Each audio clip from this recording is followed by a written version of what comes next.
you price your stuff for needs to cover the expenses that it takes to actually make that product or make that service.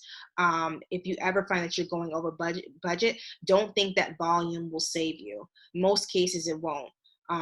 It'll mess up your cash flow. So please make sure that whatever you're pricing at, even if it scares you, do it. Somebody wants your product. If they love it, they'll buy it. Your demographic is out there. Don't be afraid to price high because you feel like you'll lose a bunch of clients. You'll lose the clients that can't afford you, and you will gain the ones that actually can afford to buy your product, because usually higher price means that you put more work into it. You have put more quality products into it, and it'll be worth it to the person who can afford it. So make sure your revenue, the money you're getting from your product when it's sold, covers your expenses, and don't forget sales tax. So we're just going to go over the different types of pricing that's out there, different structures in terms of how you can price your product, and the pros and cons of that type of pricing. The first is commission based. A lot of real estate agents, not a lot, but all real estate agents work off a percentage. Property management firms work off a percentage. You'll just find a lot of service businesses work off of percentage. The pros of it is that you have the ability to say, hey, we don't make money unless you make money. That's a really good proposition. It's like, listen, I'm going to take 30%. And whoa.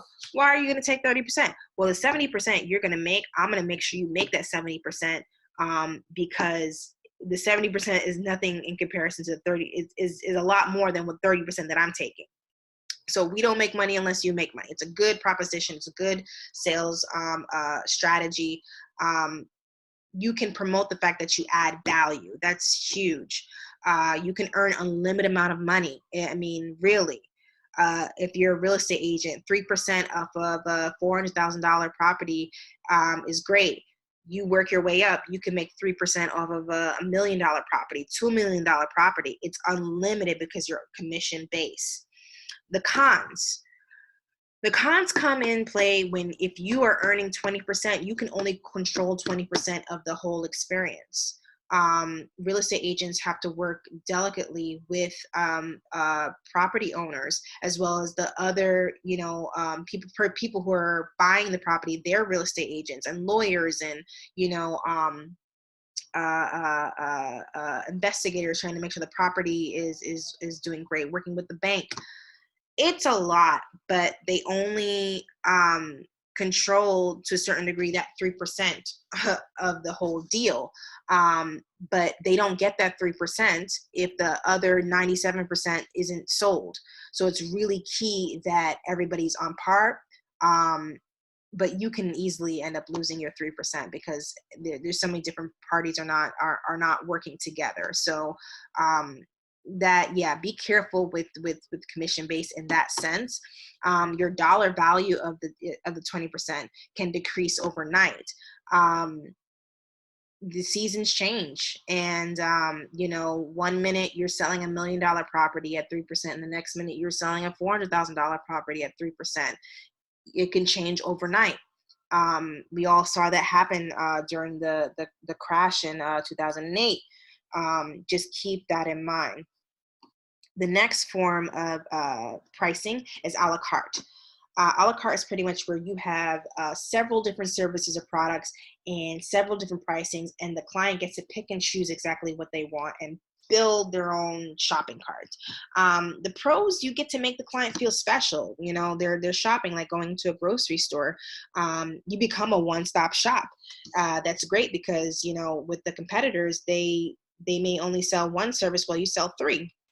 When I started out my company, I was doing property management and cleaning, and I was a one-stop shop. I was actually commission-based, but I was a one-stop shop for homeowners that wanted to do short-term rentals. So they had somebody who could manage their stuff digitally, do customer service for their guests, as well as doing cleaning in between the check-in, check-out. So they had somebody who can handle the whole process, and that was great. A lot of my competitors were either property management firms or cleaning companies, but no one at the time was doing both.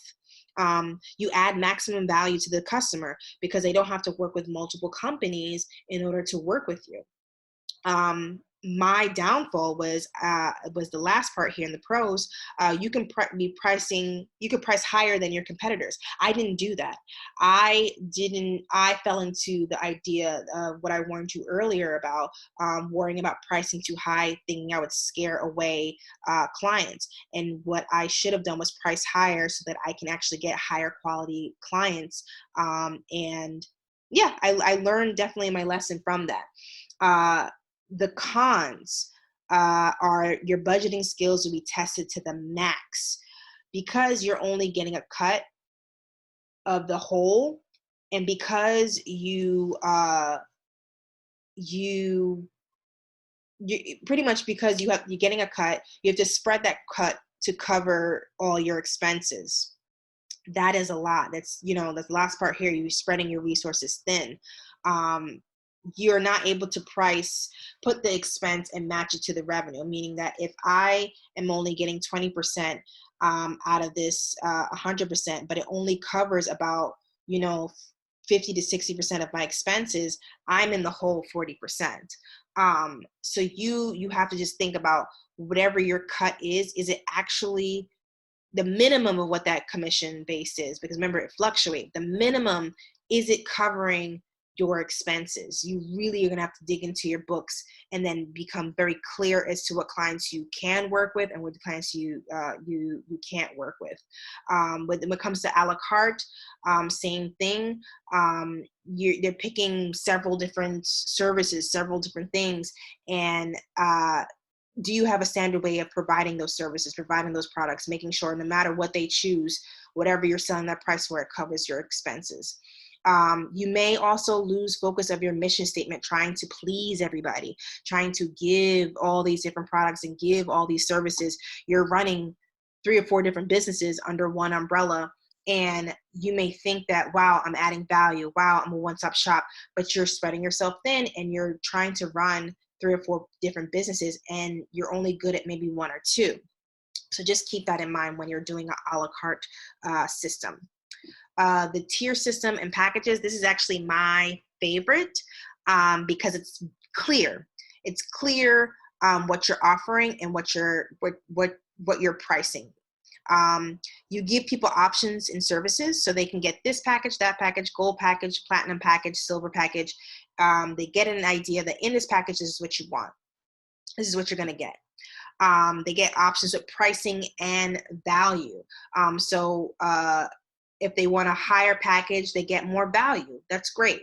You can easily budget and price for what you're offering. This is excellent because this package occurs this amount of expenses, because I know exactly what's in this package. So whenever somebody purchases this package, when that package is given to them, I know that it's going to occur this amount of expenses. Therefore, whatever I price that package at, it should cover those expenses. And it easily defines the parameters of the service, meaning that if someone asks for a service that's outside that package, they need to change the package that they want automatically. The cons, not everyone will appreciate what is offered in each tier, each package, and the pricing for what they really want is maybe too high. That last part is really not your issue, but something to keep in mind. The first con, not everyone will appreciate what is offered in each tier. This may happen in the beginning when you first start offering packages because you're trying to figure out what people want and what people are willing to pay for. If you find that people are asking for a specific service in a particular package, you may want to take maybe that service, add it to that package and bump up the price. See how that works out. But yeah, people not appreciating what's in the package usually happens in the beginning of you creating your packages. It's a good test trial. So an example of packages is with the Wix website. You have 4 different packages here. You have 4 different prices and 4 different styles in terms of how the services are packaged to you. What's awesome is that, and what I find, they end up offering you things that you end up not using, but it looks like, oh my gosh, look at all I'm getting. Oh my God. And they like to highlight the best value. Look at the best value for $22 a month, the pro complete online branding, and half the stuff I don't even use. you feel good knowing you have access to it. That's a psychological trick when it comes to doing your packages. Feel free to add things that in the package that, of course, won't hurt your budget, but it will give the customer the feeling of, oh my God, I'm getting